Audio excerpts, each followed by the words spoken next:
Welcome to Free Your Inner Guru, the podcast for discerning seekers, where we have all the community and none of the cult. I'm your host, Laura Tucker. This podcast is a deep dive into leadership, personal growth, spirituality, self-help, psychology, all the things we need to be more fully human, connect with our inner wisdom, and be the leader we want to see in the world. What it's not is a cookie-cutter formula or full of culty tactics dressed up in charisma. If you're a longtime listener, you probably noticed a slightly different intro than usual. We're turning up the volume of this podcast and heading for some new territory. There's lots of reasons for that. They will become clear in the next couple of episodes, but some of it started showing up a bit early in this fabulous conversation with AdaPia D'Errico. Before I introduce AdaPia, a little bit of housekeeping and promo for the show. We have had some phenomenal guests of late, and I get so many solicitations for guests, it would make your head spin. Most of them are formula cookie cutter stuff, so most of them go ignored. I'm always on the lookout for guests who can bring something unique, who can teach us something, but who aren't caught up in the whole guru thing of shortcuts, unlocking some kind of a secret code or handshake or any nonsense like that. We are after depth here because though I haven't said it until now, the practice is to practice discernment. That's a huge part of the journey. So here's the part where I do something that makes me uncomfortable. I am asking for support. I do this every time and I know that I suck at it. But it's time to get over it because for all intents and purposes, I'm leaving coaching behind. There are reasons for that I'll share in a solo episode or a blog. But my bottom line, my post-pandemic life needs to swing back to my true journey, which had nothing to do with coaching. And yes, podcasting is staying. I'm throwing out the bathwater and keeping the baby. There's a number of ways that you can support me and Free Your Inner Guru during this time of transition and beyond. I do know that this past year has been brutal financially for many. It certainly was for us. But if you can afford a few dollars each month to support me as a creator, become a patron on Patreon and know that you're supporting a small independent podcaster who happens to be me. There's other options. Some are more active, some are more passive. The more active one is join the leadership community. This community is for you if you want to connect with other listeners of the podcast in real life and with me. There are 2 live Zooms every month, and I've chosen a pay what you can model starting at $25 a month. This, I hope, will make it accessible to anyone who wants to join. Consider it an investment in your personal growth, self-help, leadership, and all of that. It's a wonderful environment, hosted on Discourse, run live on Zoom, like I already said. There's an information page at freeyourinnerguru.com. I know I need to get a video up there to explain it more, but you're hearing this, so this is basically the audio for the video. But I'm podcasting and pretty much in my PJs, so there's no accompanying video.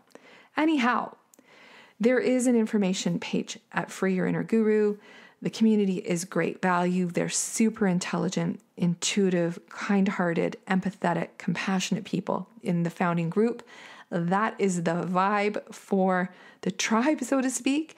And I can't say enough of the quality of the connection and community. So instead of using connection and community as a marketing lever to sell you something else, everything that I've ever done in the transformational leadership world has been in the company that I've kept, the friendships that I've made, the relationships that I've nurtured. And this is an intentional environment where I'm hoping you will experience the same. So it's totally guru-free and full of great people doing wonderful things in the world. Okay. Time. Oh, I forgot to mention the passive way to support. Wander over to freeyourinnerguru.com/shop and check out the hoodies, the t-shirts, and the notebooks. They're gorgeous. They're such high quality. They're sustainably produced. In the case of the hoodies and t-shirts, shipping in Canada and the US is included in the price, and there's a small additional charge for around the world. The first hoodie went out to Sweden. So exciting. I can't say enough. The design by Ken Chong is fun. It's got a life is good vibe, if you're familiar with that brand. The t-shirts are amazing quality. The athletic top is beautifully done in vinyl, and the hoodies, the design is stitched. We have about 4 of them in our household, and I've tried all this stuff out before bringing it out. So check them out and use the code LAUNCH15 for 15% off any of the apparel or notebooks. Okay, that was a mouthful. Time to take a breath and introduce our guest. AdaPia D'Errico is a global visionary leader, entrepreneur, investor, powerful keynote speaker, and author of Productive Intuition, Connecting to the Subtle. I love that. Connecting to the subtle. AdaPia has co-founded businesses, launched brands, and redefined industries. She is a respected fintech entrepreneur and real estate investment executive known for her role in launching the estate crowdfunding industry into the mainstream. Challenge has been AdaPia's teacher. From leaving her first marriage to a viral Goalcast video gone wrong, AdaPia shares her multi-year journey to connect with her inner authority. Her book, Productive Intuition, is one of the results of that journey. It's a powerful resource for learning how to connect with and harness the power of your inner guru, which makes AdaPia a perfect guest for our show. We begin with AdaPia's story and quickly move into an exploration of the light and dark sides of leadership, corporate life, and the transformation industry. Next up are strategies you can use to become more integrated in your approach to life, and why everyone doesn't need to become a coach for a new paradigm of leadership to emerge. You might be wondering if I'm down on coaching. No, I'm not. What I am up on is everyone moving into their full expression in life. And when you hear AdaPia and you get to know her a little bit, as I did in this conversation, you're going to see and feel and hear what that sounds like. So it's my great pleasure to introduce a conversation with AdaPia D'Errico. Enjoy. Welcome to Free Your Inner Guru, AdaPia. It's a pleasure to have you here. Oh, Laura, I'm so excited to have this conversation. Thank you for having me. You've written a really big book here. It's called Productive Intuition. And I do want to get into your story in terms of how you got on your journey into really learning about the power and necessity of tuning into your inner wisdom and what brought that to you. Challenge is the teacher, right? Like challenge is the thing that causes us to rise up and see exactly how strong we are in facing it and overcoming it and integrating it. And I would say like I had 2 big moments with my intuition. The first one was in 2011 when after 9 years of being in a marriage that was really something I had trapped myself in, that was a moment that really woke me up. And I realized like I hadn't been listening to my intuition all of these years, like just years and years of just living for other people, trying people pleasing in a way, but so much at my own expense, like physically, mentally, emotionally. And that was my first moment of release. It was like an extreme release and liberation, not only for myself, but also for my ex-husband. We were both miserable and nobody would say it. Like, so I liberated us. And then the second moment was in 2017, when at really the pinnacle position of my career, I started working in a bank when I was 18. At that point, I was 38 years old. I was the COO of a fintech firm. So like pretty much like pinnacle. I left that career. A lot of things had been going right. Taking that last role, I knew I shouldn't have taken it again. I knew it, but I didn't listen. And I left that role. I thought I was going to be a coach. I thought I was going to be a blogger. I started my podcast. There's all these things I wanted to do in service to others. but we'll call it infinite intelligence, God, source, spirit, the universe. My soul had like other plans for me, which was a complete dissolution of my ego. It was my big spiritual awakening. And it really led me to have to go so deep inside to really understand not who am I in a mystical sense, but who am I? What are my values? What am I really after in this world? Like, why am I chasing all these ideas constantly of what I think are success and not really understanding what that is to me? And that took me on a multi-year journey that was both practical in that sense and also extremely mystical. And now I live in a place where I just try to be really integrated. I went back to business and just, I have to show up entirely as myself, because I can't be unbalanced in one world or the other. It's interesting that you should present it that way, because in a way you've described my journey in 2020. So even now, and I know you'll agree, it is an ongoing journey. There isn't an arrival point where it's like, oh, awakened one, enlightened one, you're never going to make a mistake again. You're going to be completely intuitive. And for the listeners, she's laughing, and which I'm enjoying. And so this year with the pandemic, literally in March of last year, on vacation, and I feel very fortunate and also very privileged to have been on vacation in Kauai and Maui in March of 2020. We got home just in time. Wow. But that first week of just, it wasn't really clear what was going to happen with the pandemic yet, although it was. I was on Kauai talking to a friend of mine who is a coach, who was with me on my journey in 2008 and 2009, and almost like screaming out to the Pacific Ocean, like, I really think I need to burn this down. I'm not, how did I get to where I'm not feeling myself? And it came from suppressing all of my creative expression, my writing, my photography. And I heard when you were saying about really thought I was going to be the blogger, really thought I was going to be the coach, there is a whole separate conversation about what is it that everyone, including me, thinks that, okay, I'm going to now coach this stuff. I know.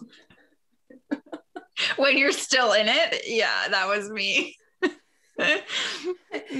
When there's all kinds of good that can be done in the world and that needs to be done in the world outside of the world of coaching. So you went back to business. And when you went back to business, did you start to approach it in a different way? Like how did you bring the change in you and the transformation in you back to business? I'm very interested in this. Oh yeah. It took a couple years, because I really went through a very traditional, by definition, dark night of the soul. It was out of control. My whole life, my whole sense of self, like total unraveling, mystical experiences, and also just very like practical, also just really practical ones. And so it took me a while, but the key moment was when I brought down to my knees. Like you talk about like screaming into the Pacific Ocean. I was shaking my fist at the sky, just being so angry, so mad. I was like, I'm just so mad. Nothing's working.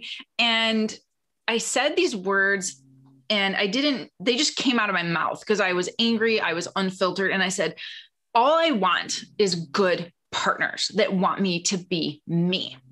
I don't want to be a solopreneur. I don't want to be a solopreneur. These words come out of my mouth and I'm crying like I'm broken. Like I wasn't making any money. I had a house under construction. I was dissolving. I couldn't explain what was happening to my husband. Everything was just all of it. I was like this melting thing that was just angry. And in that anger, I stated my needs very clearly. Mm-hmm. And 3 days later, I got a call from who are now my business partners. Just out of the blue, just completely out of the blue. And I knew them. It's not like I didn't know them before because there's threads. They didn't just pop up, but they approached and said, basically, we'd like you to be our partner at this private equity firm. And I was like, no, you gotta be kidding me. This is not even possible. And then I started to realize these moments are possible. And then the journey in short has been, because I still had that piece of me that wanted to serve. And I couldn't quite reconcile it. And I had already like undertaken certain things. So let's say for a good year, I was following through on the things that I had started. So public speaking, I gave that keynote speech. I did leadership work for women because I am a 20-year woman executive. I have a lot to teach in that way too, but I was flip-flopping between everything that I was understanding about myself spiritually and just a different way to approach it. And so my way to come back into business where I've landed and what feels really good and integrated is not to have an identity around any of it. I don't identify as just a partner in a private equity firm or an investor. I don't identify as a spiritual leader. God forbid for me, that's just not what I want to identify with. Like, I don't allow the spiritual ego that really rose up as I was figuring myself out to take the place of the business ego that was there before. Because you're just trading in one for the other at that point. Exactly. Yeah, that's what we do. And we don't necessarily realize it. And then we'll like shame the person we were, which is what I did. I definitely shamed my career choices. And because I started to understand these other truths, like real universal truths and laws. And so I was constantly trying to integrate them and unravel them and get underneath them and drive myself crazy. And then fundamentally, it was just a function of just show up as yourself in everything that you do without trying to be anything different than who the culmination of all of your experiences and your understanding of things. And so when I meet people, they, even in a business setting, I'll have really deep conversations with them.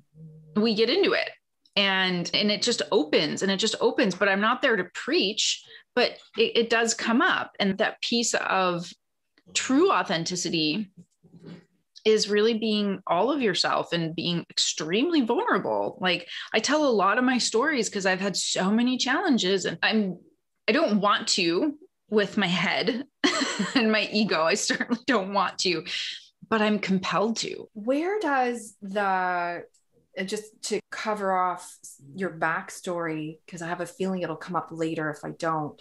My understanding is that you gave the talk and all went well. Mm-hmm. And then it was picked up by Goalcast. Yeah. Yeah. And exactly. Which put it out to a different audience, a larger audience. And I have some experiences with larger audiences myself. When a larger audience comes in, sometimes it doesn't land with them or a portion of that larger audience in the same intent and spirit as the room that it was intended for. And it went nuts. So yeah. Share with me and the listener what happened to whatever amount of detail that you want to. Sure. I think emerging from the challenge of really vicious treatment online has to figure somewhere into your journey. It does. So if we're at the fall of 2017, when I left that position and I started this like spiritual seeking and what have you, I had agreed to be a speaker at an event called Truth Telling for Truth Seekers, keynote speech, which was actually my first. I had never given such a speech before in my life. And that happened in April of 2018, when at that point, I had, let's say, had that call from my current now colleagues around end of February, early March. So 2018 was me finishing off things that I said I would start. So I gave this speech in a 1,400 person theater in, call it a safe space, because anybody who's showing up to an event called Truth Telling for Truth Seekers knows that they're going to get some really vulnerable stories. And that's what they're there for, to share in this human connection of telling your story. And so it was great. It was amazing. The work I did to excavate that story of leaving my marriage, which was that story, that was deep shadow work. That was an intense shadow work. And so I presented. Goalcast contacted me in about October. They said, hey, we love it. We want to make one of our videos. No cost to you. It's just something that we do. We're going to make it go viral. And I thought, fabulous. That's fantastic. Wow. Like, I got this like little bit of hope around my wanting to serve and still honestly, like truly a lot of ego around wanting to be seen, which is an ego I've dissolved. But back then I really was like, oh, I want to be out front. I want to be seen, like through helping. And the video came out unbeknownst to me because I didn't get to participate in its creation, which is an efficiency thing for them, of course, because any creator is going to be like, no, change this, change that. They're never going to get anything done.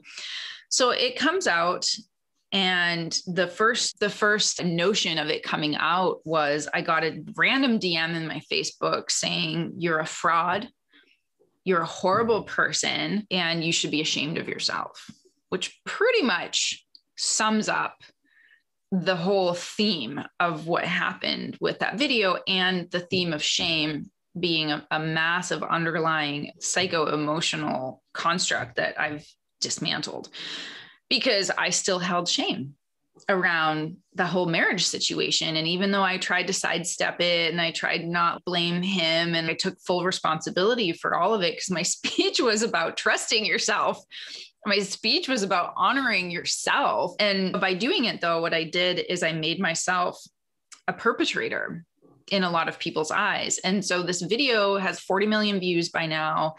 And the trolls got it first, and then they piled on, and it was game over. That's interesting, because I went and I saw it on YouTube, and I did see quite a number of supportive comments, but that must have also come in afterwards. And it goes to show you and I think I have empathy in that I actually don't have to go far for empathy, because of the projects that I've participated in, like the documentary Enlighten Us and the Wondery Guru, The Dark Side of Enlightenment.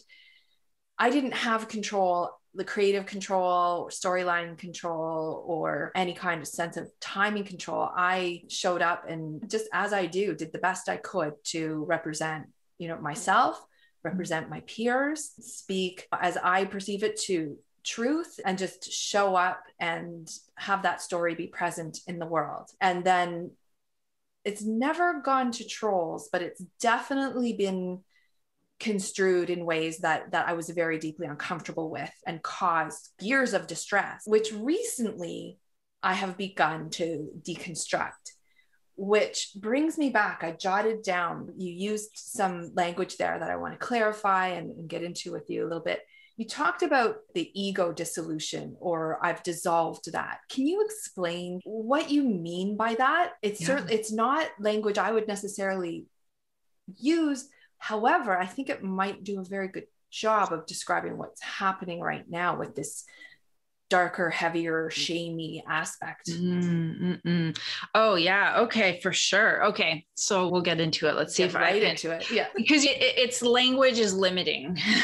So I'm going to try to do my best. When we begin any work, right, it's this identifying that which is causing us some kind of suffering, right? Like whatever's causing us, can call it a limiting belief. It's a negative narrative. Like usually there's a story around something that we, unbeknownst to ourselves, are telling ourselves. Like we've constructed a narrative.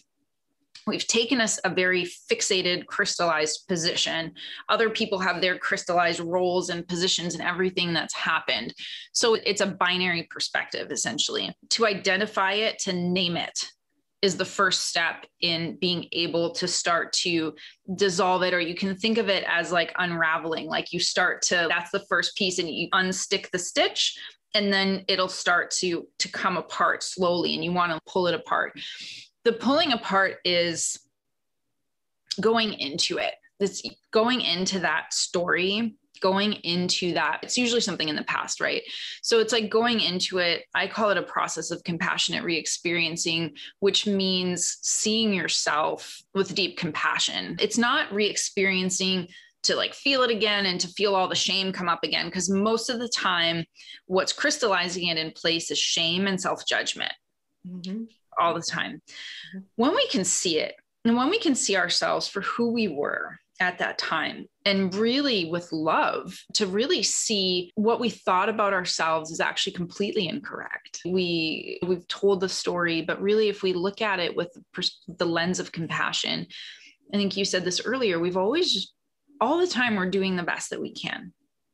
And we begin to dissolve the hard crystallized story of you got that wrong. And the more we can self-reflect, the more we can forgive ourselves, like true application of forgiveness and compassion and self-love, like truly even saying the words to ourselves or feeling that towards ourselves in that place, it's an energetic and it's an emotional dissolving, like it starts to go away. And there's plenty of energetic practices that we can use as well to help with it. But fundamentally, it starts with awareness and seeing ourselves from a completely different lens. And for me, that shame lens, that shame story was so heavy and it was so multi-layered that I thought I had gotten over it by giving the speech the first time, but in reality, it was still there. And so I had to go back and see that for myself. And I realized when the trolling was happening that everything everyone was saying to me, except for the people that thought I should kill myself, but everything people were saying to me was like, hey, babe, I've said that to myself. Yep. You know? And then it was like, so somewhere inside of me, I still was holding some kind of energetic charge, and how I dissolved it or released it was because I refused to watch that Goalcast video for months and months because I was so traumatized. Like I was like legitimately traumatized. I couldn't open my socials. I had my husband like checking my emails because I would get it from it was crazy. It was all sides for months. And finally, I worked up the courage because this is the challenge. It's always the facing of the challenge. You got to turn around and face it. Yep. And I was like, okay, oh my God, I got to watch this video again. Like butterflies in my stomach, heart in my throat. I'm like, I can't believe I'm doing this. I'm fingers shaking as I hit play. And I watched the video and I was like, wait a second. This is a beautiful video. And hold on a minute. I didn't get anything wrong. Mm-hmm. I got nothing wrong. And I say, I'll still get this chill up and down my body. That was the moment where I let myself go. I released myself. And then no shame. And you know what? They've reissued that video plenty of times. I have not had one other single negative comment directed at me ever since. Isn't that something? And now you've got meeting. It's so true. You know, and I think listeners will appreciate this because, as I said to you, it's not a podcast for beginners, which is why I make sure I get to page 330 to get the good stuff. And when even like recently, and this will come in future episodes but I'll just in broad strokes share that I just found out Enlighten Us has been re-released on Amazon. And there are things about that documentary that are deeply uncomfortable. And I'm not fussed at all. In fact, I'm actually a little happy because people are now more interested in seeing it, I think, because the dynamics in it that are represented are very well represented in society these days. And so there's an interest in looking at these dynamics of leader and the led and guru and the learners and guru and the seekers and toxic leader and followers. So we're steeped in it, in this crisis that we're having globally. So I'm actually happy about that. But what I got very triggered on again, not that long ago, while I was writing my memoir, was something around cults, because we always get positioned adjacent to or get called cult followers. And so I was like, I went through the whole thing again. I'm like, really? 12 years later, I'm feeling triggered and ashamed. And I was like, this is the only time I feel this way. Is it finally, it's almost like that very guru kind of thing to say, but when would now be the time to look at that? So I opened my journals and it helped me to see that intuition isn't the only topic for this podcast. Like part of freedom is becoming aware of the dynamics that involve toxic influence, undue influence, cult dynamics, because you're not free when you're in that kind of situation. And it took a very long time. Like some of these things take time. Yeah. Yeah. Oh, it's a big statement. And I'm so glad you're doing that with the podcast, because intuition is one thing. It's multiple things that operate within us to be called intuition. But the fundamental purpose of it is that it's a guidance system. But it's not the work to true freedom, as you said, is to go inside and I'll call it unravel, dissolve, unlock, like all of this. It's conditioning that is part of the human journey.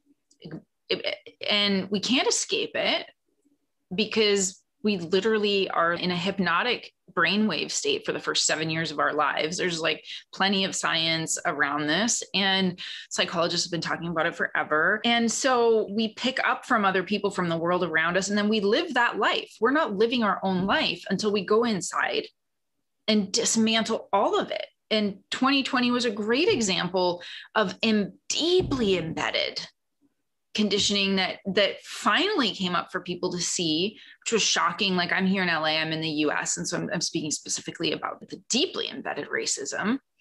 And I'm Canadian. And it was a shock to me. I didn't understand how embedded it was or is. And so, yeah, to your point, even just from a perspective of cult, and we can talk about this, because when I started going through my awakening in 2017, like I went into that spiritual world and I came running out the other side.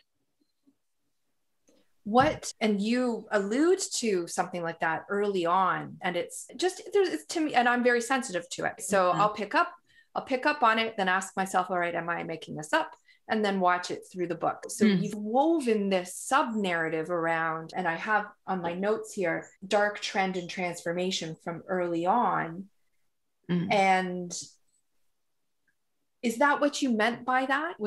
What do you characterize as that darker trend? Yeah. And this is where the intuition comes in too, because this is where we really have to listen to however we receive intuition that's going to say, this is in alignment. This feels good. Energetically, I feel uplifted. This is in alignment. And when something is out of alignment with anything. And what I have come to notice, because I approached it from a very linear, logical, analytical, left brain business mind, and I'm super stubborn and I like to understand things. I'm very thorough. So I'm not just going to believe energy. I'm not just going to believe something. I need to understand it. And the beauty of today is that a lot of science can explain a lot of things, not everything. Then there's a deeper piece of faith and intuitive knowing beyond the mind, which is important. But to begin with, I'm not just going to believe the next person on Instagram that is like talking about energy. Like I need to know what you're talking about. I need to know what you're talking about, which is why I included so much research in my book, because I'm not a scientist. I'm not a healer. I'm not any of these things. I'm somebody who understood for myself what it meant to wake up and to integrate my intuition and use it consciously to have the life I want to have. What I noticed was in my life then, my business world especially, I couldn't talk to anybody about it. And there was nobody that I could talk to, just be like, I literally am losing my mind. I don't know what's happening to me. I have no idea. I got to go. And so I entered this world and I had a lot of people help me along the way. And I would characterize it most easily as that spiritual ego I mentioned before. Because to me, the way I define ego is that it's something that creates an acceptable identity. It lives to have an identity in relation to others and place itself in the world. And so if you remove one, it's just going to create another. And this spiritual ego starts to come up. And I noticed it because I was noticing in certain people that like call themselves gurus, that they were no different in their behavior to me as like any other kind of, even in a really salesy person in business. It was not very different to me. Like this approach, which can probably be broken down in sales psychology. Oh, for sure. Of how to persuade, how to come, like, it's not different. They were using the same tactics. And I was like, how are you therefore not like, how is that actually serving somebody? And also, I didn't realize this at the time, but I have the ability to feel into people, and I can just feel if somebody has bad motives, but I didn't know how to put words to that. But I could put my analytical mind to the way that these tactics were going on. Yes.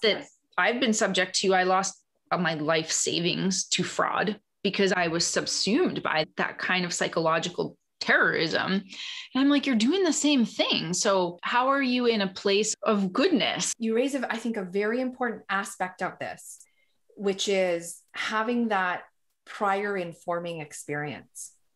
Mm-hmm. And unfortunately, sometimes that's what it takes is like, oh, ding, ding, ding, my intuition that I now know because of some being introduced to not listening to it in some kind of way. But now I know what that sounds like, feels like, does to me, my body, my psyche. And so I'm recognizing the pattern, and you don't need to tell me anymore. I'm out because I've already had that lesson. Yeah. The seminal experience of being showed the potential real darkness of influence. And when a leader, for whatever reason, absents themselves from that role of ultimate responsibility in terms of the good responsibility. So this is why I love that there's so many people doing this work now, because 10 years ago, this conversation that you and I are having and that others that I've had on here, it wasn't really possible because it wasn't as in the forefront. Let me loop us back around. And I want to, before we jump into some of these other areas that I've highlighted, because they're new, some of them are new to me, some of them are new to the podcast. Words are really important. And you have embraced the word sovereign in your book. You've got a chapter called Sovereign AF, as in sovereign as fuck. Yes. Right? I do.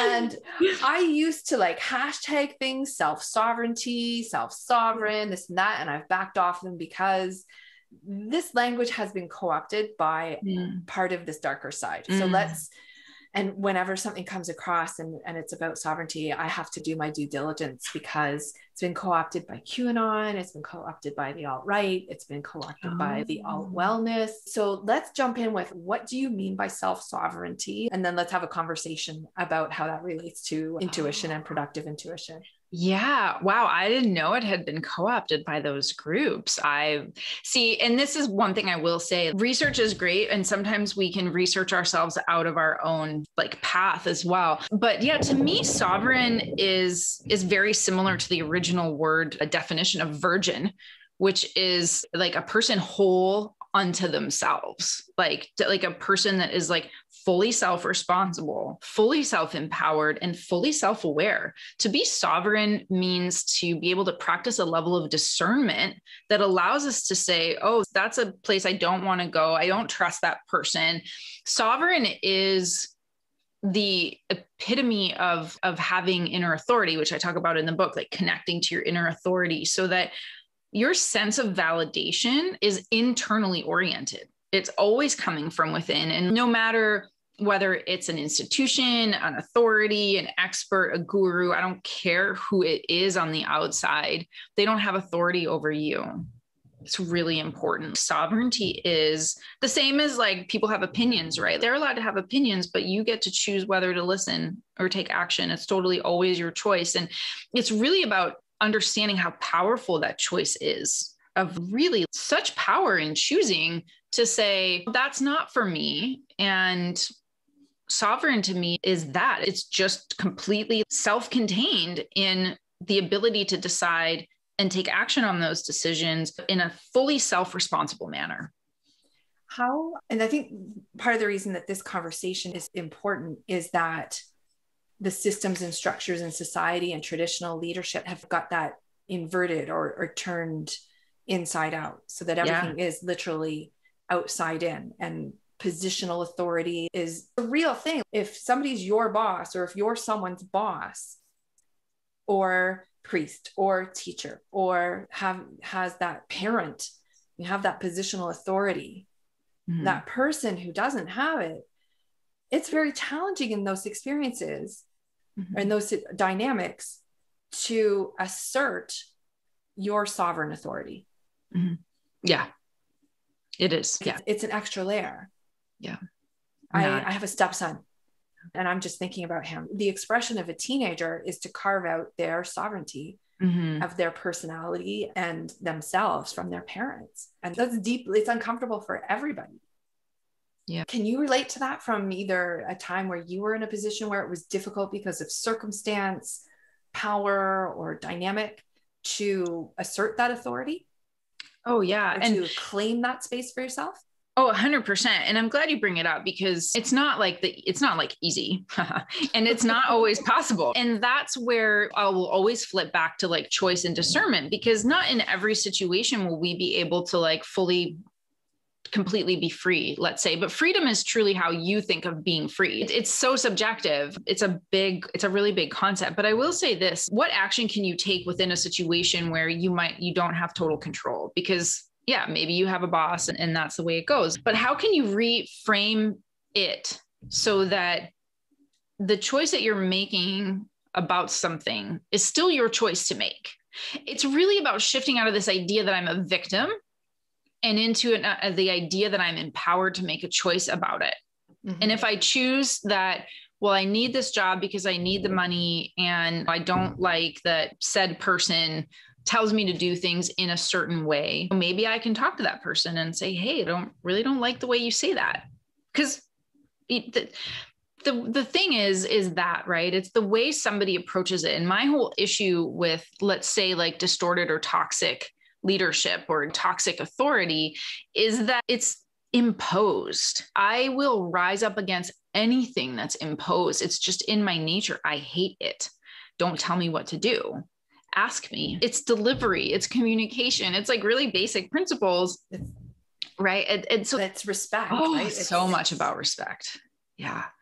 Yeah. And so it's not easy because sometimes we're around people, and this gets into a big topic, but sometimes we're around people that they're dinks. What's your choice? Can you leave? That's a choice. That's a choice you can make 100%. You're always choosing stay or go. It's a choice.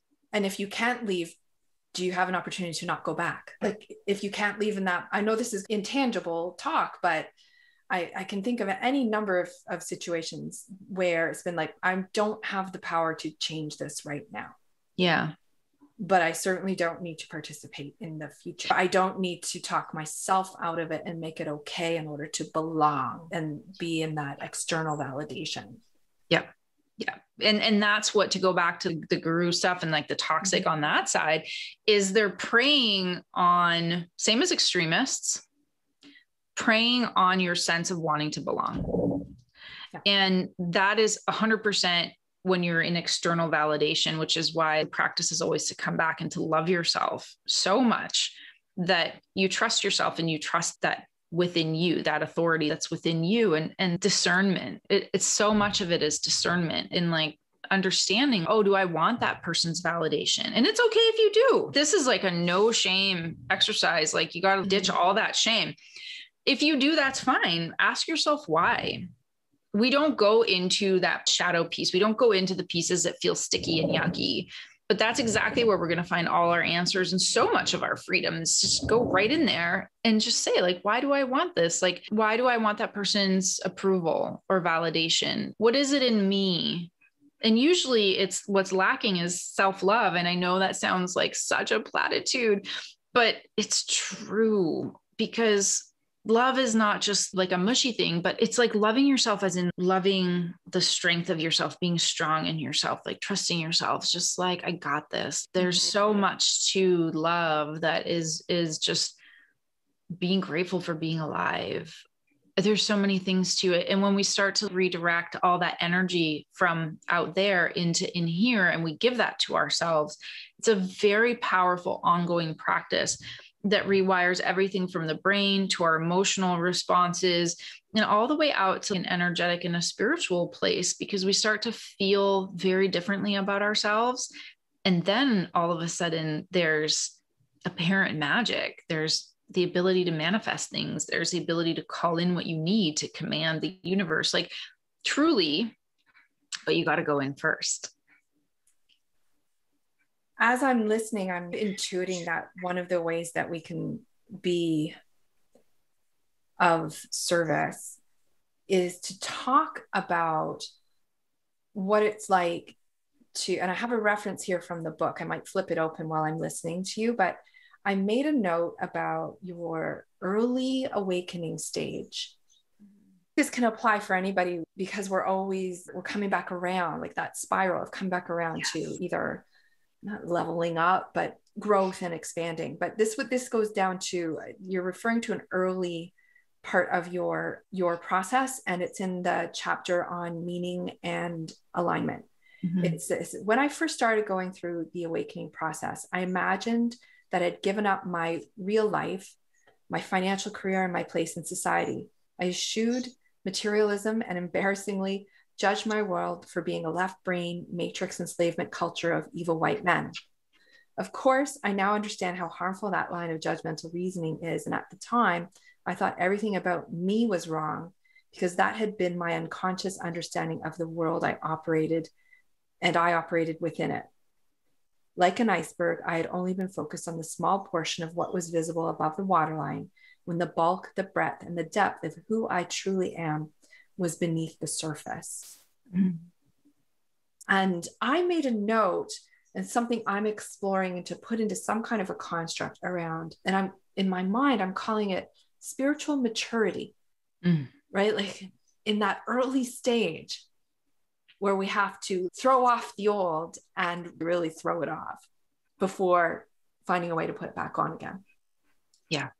And maybe that's the process. I know it was mine. Like I like again, and it went into like judgment, because that's exactly what the ego does. It tries to find something or somebody else to blame. And then it's hold on. And then when I finally came back around to realizing that like nothing about my past was bad and I didn't do anything wrong. And when I actually started to truly revisit myself in the past, like using the compassionate re-experiencing that I developed, and that is a chapter in the book, is that I was like, I forgot about that.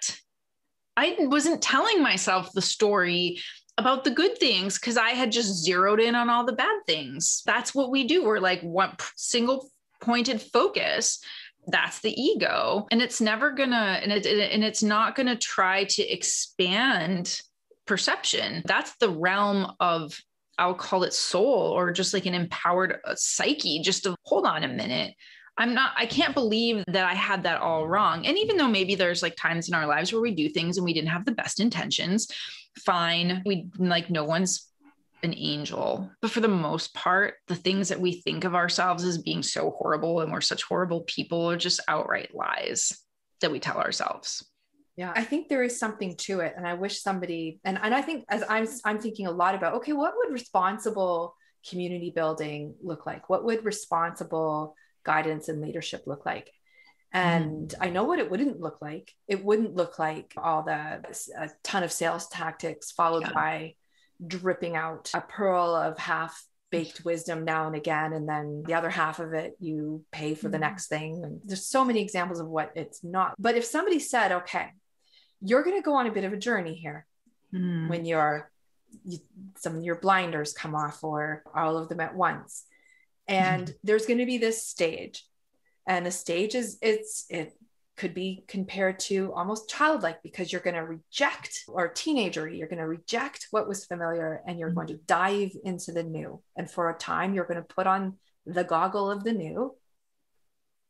But the real growth comes next when you start to integrate it. Like this is the type of, to me, that's treating somebody like a peer. Yeah. To lay out a process. Yeah. Which is why I appreciate how you've shared your journey.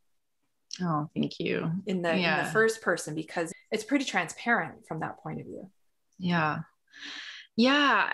And what I've learned too is that the best I can do is share my story. Like, I can only be an authority over myself. That's it.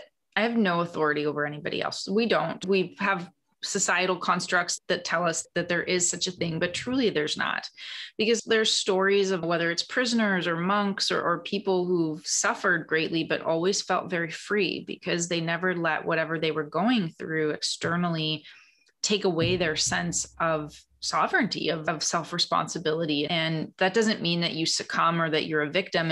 But that's where we go in our minds. And we have to eradicate that. Is one of the most important things that we can do, is to take full responsibility for everything that's going on, because our reaction to it is that thing, and making a different choice. And it's a lot of work, and it's not naturally how we operate. But when we do start to operate there, what I found in my experience is like where I started as wanting the validation from other people. Look, I have some, look at this wisdom I have to share. Look at me. I have so much wisdom, to really just realizing that to serve, I don't want to tell anybody what to do. And that's not what I want to do, but I can serve by showing up, constantly doing my work, sharing my story, because I'm called to, there's a deeper part of me that this is part of it, and to share what I've learned. Because when we learn something, when we wake up to anything, it's so exciting because it's just like a little sense of freedom, right? We all have it. And when something good happens to you, you want to tell other people, because you're just like, look, but you too, you can have it too. Except we get distorted in wanting to change that person. Prescribe. To prescribe, yeah. Instead of just offering and letting them do with it what they will. Yeah. Or even like, and I don't want this to sound cliche, but I'm going to say like being the change. Yes. Instead of preaching the change. Yeah.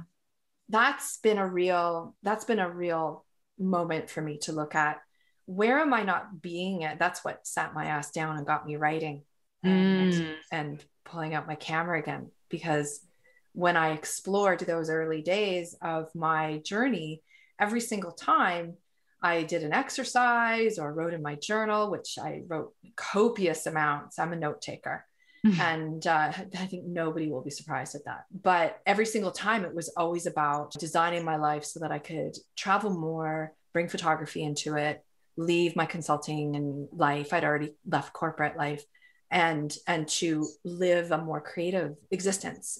And at no point in time was go on a giant self-help journey. And so I've really had to look at that. And yet obviously there's a story that needs to be perpetuated and told in order for the lessons to eventually finally come. So it's like straddling both of those worlds. Let's dig into the title of your book. You've called it Productive Intuition. The book has chapters on wisdom of the body, wisdom of the heart.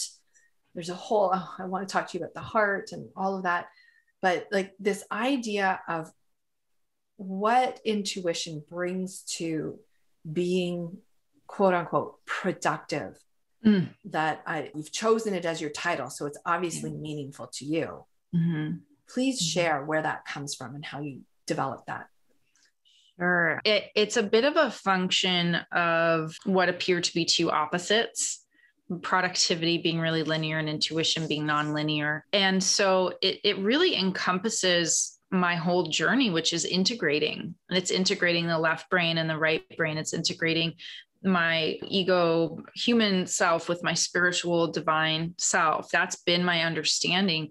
And so it's a play on paradox and the integration of paradox. And I think it's Carl Jung who says that like paradox is one of the greatest spiritual tools that we have. And like entering that paradox and understanding that they're not separate. And it's a really important thing, because there's so much binary thinking. It doesn't matter what world you're in, it's binary. This is right, this is wrong. And that's where we get tripped up, where it's totally tripped up. And so the realization for me around intuition was that all the times that things went horribly wrong, I didn't listen to my intuition.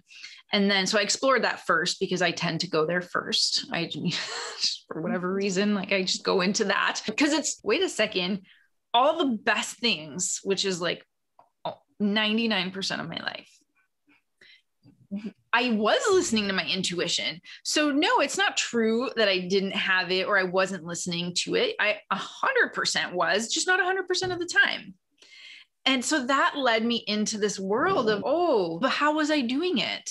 I don't want to do it by accident. I want to do it intentionally. And so I wrote the book so that I was like, how did I do that? How does the mind factor in and how do emotions factor in? And we also are wired towards negativity too in our brain. So we go there first. But then I took a step back and I said, can I just interject to say, if you're going to learn something, you might as well learn that. Right. Yeah. Right? This is true. Yeah. Yeah. This is true. Yeah. And then once you've had your fill of all the horribly wrong stuff. Yeah, all the horribly wrong. And when you're sick of shaming yourself and blaming yourself, then you might take a step back, have a glass of wine, and say, how did I get it right? And when I went into how did I get it right? Oh my God, everything went like, wait a second, all the best things, which is like 99% of my life, I was listening to my intuition. So no, it's not true that I didn't have it or I wasn't listening to it. I 100% was, just not 100% of the time. And so that led me into this world of, oh, well, but how was I doing it?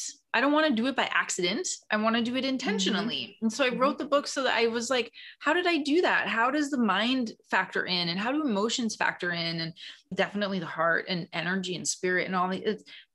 And I was like, we are hardwired for intuition and we just need to notice it more because it's constantly speaking to us. And by design, I didn't make the book super spiritual because that wasn't the point of it. There are other people who have written incredible spiritual books that, and I referenced like a lot of stuff, right? You saw in every chapter has go deeper. There's so many because like it's a composite of things, but it's my understanding and it's how I present it. And so that's really like productive intuition is also that I have been very successful. I continue to be very successful, highs and lows like we all do, but on the whole, I'm really successful. I'm productive in the sense of I'm not like an output quantity person, but to me, productivity is creativity. It's generativity. It's getting what I want. It's making change. It's making an impact. That to me is productive. How can I be productive with this gift that is my life? How do I serve? And that's how I define productivity. One of the things that I want to make sure that we have time to cover in the book, you talk about the energetic body, and I want to make sure I'm saying it right. Interoception. Yeah. And also you talk about working with biology and for biological rhythms. And so I've never covered that with anyone here on the podcast before. And I would really love to open that as part of our conversation. So let's talk about the energetic body. Yeah. And I really only lightly touched on it because it's libraries of books about this. And my understanding from some training that I've done like yoga psychology training and chakra training. And like, I've learned things and I'm like an autodidact as well. Just always learning and researching, and you see it across all cultures. And it's really hard to pin down. And where I've landed on it is that sometimes this, when we talk about feeling things and when it's not, there's like emotional feelings and then there's like physical feelings. There's also energetic feeling. Like when you're around, let's say you're in a good mood and you might think that's emotional, but it's actually also energetic. And this is one of the primary ways that I understand if somebody or something is a yes or a no. It's based on whether I feel elevated or whether I feel depressed in my level of energy. Just purely, it's a different feeling sense. And if you follow the chakra system with the knowledge there around them being energy centers, which rolls into the quantum. So this can get really complex, but on a quantum level, everything is energy. So one posits that we are also energetic. And so at a physical level, we're physical, but we're actually energetic. And so noticing that within ourselves is a really important practice. And then there's specific things about energy body. So that's how I use it. And of course, trainings and studies that I've done, but I don't want to present myself as any kind of expert in that. Yeah, I wanted to bring it up because this idea of this interoception or this inner perception that we can strengthen, and strengthen may not be the correct word, but that we can tune into, right? Just you could tune into throughout the day. I'm not really paying attention to how my right hand is feeling. But if I really stop and slow down and focus on my right hand for a few minutes, I will start to notice how my right hand feels. Yeah. Just as a very spur of the moment example, it occurred to me that there's got to be parity there. There has to be, which is partly why I have a meditation practice, because it provides me with that, when I'm really on it, half hour of the day to just allow me to feel my insides, to feel, to feel my breathing, feel my energy, and check in. That just seems intangible, but it's not so intangible, if that makes any freaking sense. And that's what I was saying about the energy thing, is like a felt sense, but it's not emotional and it's not physical, but those sensations that you feel are energy. Like it's like little tingling or just, that's energy. And we are a body of energy, in addition to a physical body and a mental body and an emotional body. And then interoception is such a great term. I first learned it when I read The Body Keeps the Score, which is one of the books I reference in my book. It's a heavy book. It's a must read. If there's like a couple books that people absolutely need to read if they want to understand themselves and humans and humanity and behavior, that's one of them. Incredible book. And he talks about interoception and this idea of taking your awareness inside, like to internal sensations, like to emotions, and you can take that in multiple different directions. We're always coming back to being with ourselves, because we are the nexus of everything in our lives. And so the noticing, like you're saying, if I would stop to take the time to notice, and that's usually all it takes, is a very conscious pause in what we're doing to stop and notice, how do I feel? How did that land? Am I getting some message from myself about it? If we would all pause more, truly, we'd probably suffer less, because we would be able to really discern what our body, our mind, our intuition is telling us. And it's a powerful practice to be with ourselves and to try to do that on a daily basis. And so interoception is a more tangible way of saying, it's a tangible sort of self-reflection, but based on how your body feels and how your emotions feel. And again, it's another example or way to be in that coming from the inside out space and tuning in.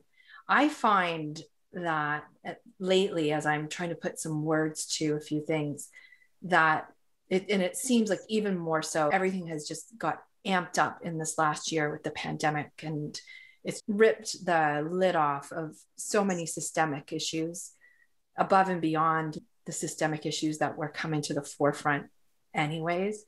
So there's so much coming at people from the outside.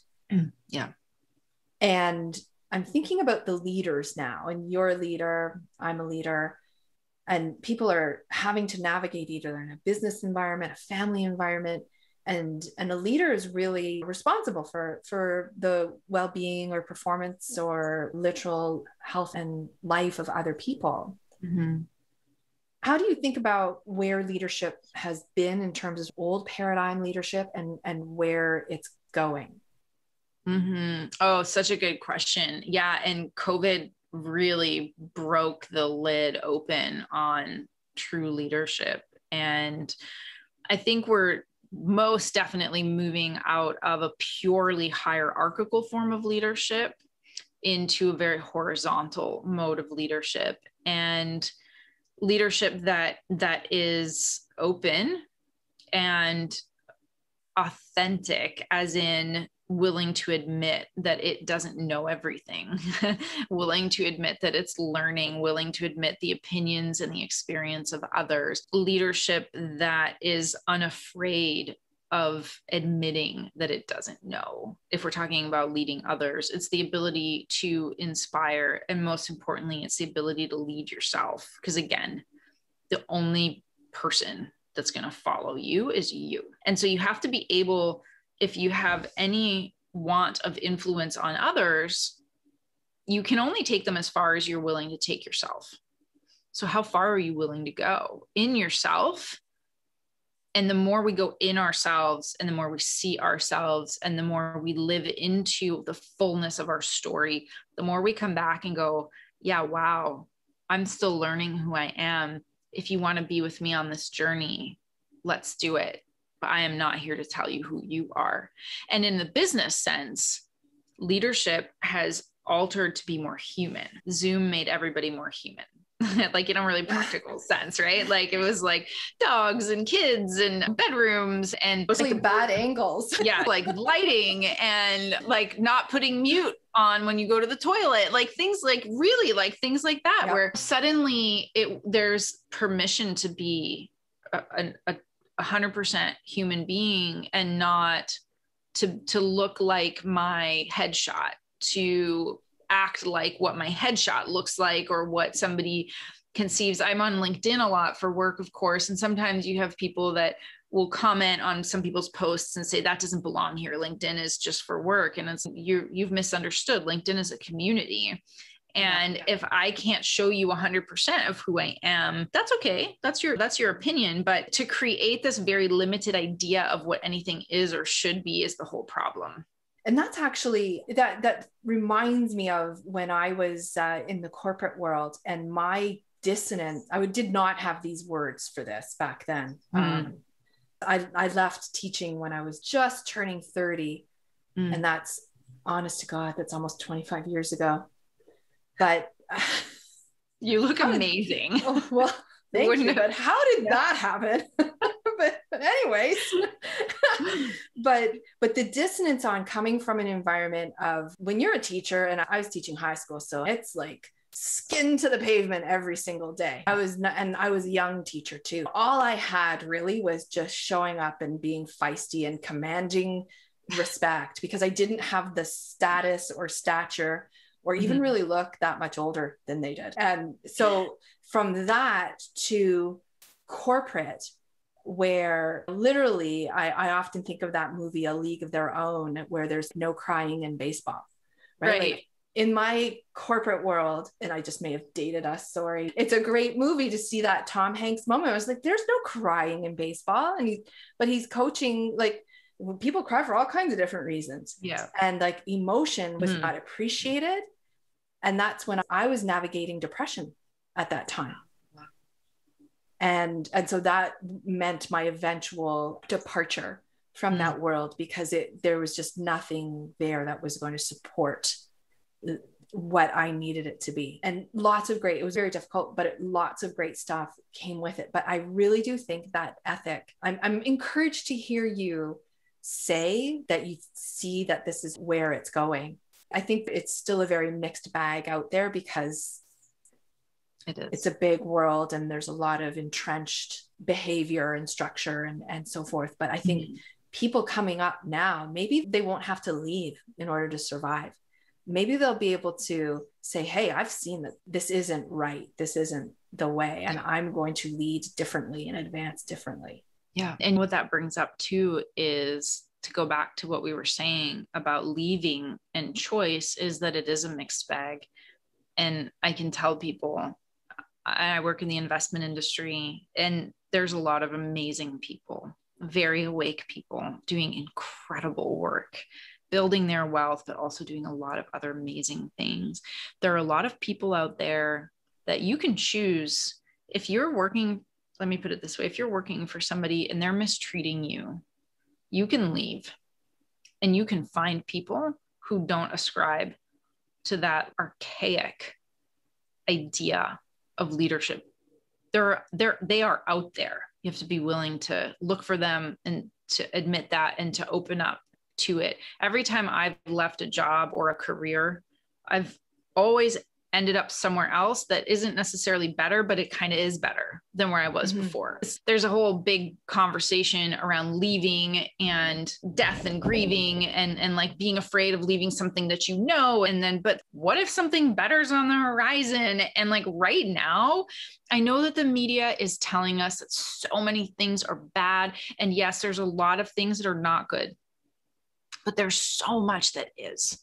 There's so much that is. And if you seek it, you will find it. And I'm so optimistic for the present and for the future. And that's where I place my focus on what can I do to do better, not because I've not done well, right? Like not because of that old shamey, self-punishing, self-flagellation thing. Yeah. Right. Yeah. This is a totally different kind of better. Yeah. It's not the binary of better or worse or good or bad, but it's like, there's so much opportunity right now. There's so much opportunity out there. It's just out there. You can grab it. And it's so important for people to know this, to know that if there's a thought in there that's telling you otherwise, please go explore it. It's probably not even yours. If you actually drill down to where did that come from? Where did I first hear it? Why do I believe it? And then see if you can believe its opposite by finding proof, which is everywhere, to its opposite, and then go in that direction, take a step in that direction, because that step energetically, spiritually, metaphysically sets you on a different path. It tells your brain, go here, go find me that, and it will. Yeah. And I'll even share that time in my life when I left corporate, my first step was a bit of a misstep, but it got me the distance that I needed in order to get to the next thing. And it becomes a part of trusting that trusting that what you're hearing from within you. If you think that you're in a bad environment or that things aren't going well, it like you said, it may not be you. It may be time to look further afield. Yeah. Oh, you said something really important, which is the interim. Because we're in such a hurry to get to the end place or the best place or the be all and end all relationship or what have you. There's stepping stones. And you named that when you said there's transitions, and a transitionary period can be long. It can be short. It's usually uncomfortable, and it's helps us get clear. Mm-hmm. It's really this churning period. Oh, I just had this vision when you're like churning like ice cream. It's so hot right now. I want an ice cream. But before it becomes ice cream, it's just being churned and it's being like spun around by the thing. And then eventually it becomes ice cream. But the transition period is like that, where we're churning, we're like trying to figure it out. And we're not clear, and that's okay. And like stay with the process. Like eventually you're going to get your big, beautiful ice cream, because that's the process every single time. And like honoring the transitions and welcoming them in and letting them be okay. Because again, if we're not really present to the process, then we are actually going to have missteps, mostly because we're going to believe that we have to get to the end goal yesterday. And that's just simply not how it works. Yeah. Yeah. The going inside instead of that whole forcing thing. AdaPia, I feel like we could have part 1, 2, 3, 4 and more here. This has been fun. This has been such a pleasure to meet you. And thank you for bringing all aspects of your story and being so willing to share and go there. It's been thoroughly enjoyable. Oh, thank you, Laura. I really appreciate you so much. Like, you read my whole book, and it's a big book. Like, it's probably like 3 books in one, but I really appreciate how thoughtful you are and how focused and how clear you are in bringing a guest on. That it's not just here's another guest. Just, I really appreciate you bringing all of yourself. And I can really feel this new direction for you is sense it. It's like, it's power. Yeah, there's a potency that is equally exhilarating and equally, I'm not sure what the other word is right now, but it's got my juices up.